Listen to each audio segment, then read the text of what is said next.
C. Joseph Vijay எனும் நான்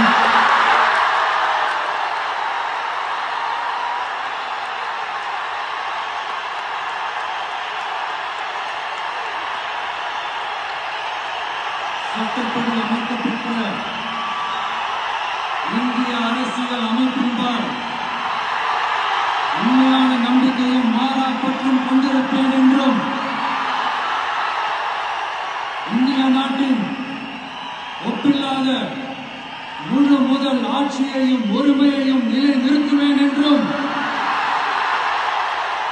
தமிழ்நாட்டு அரசின் முதலமைச்சராக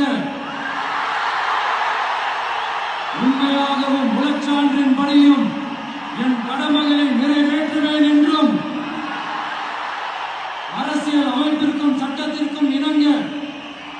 அச்சமும் ஒருதலை சார்பும் இன்றி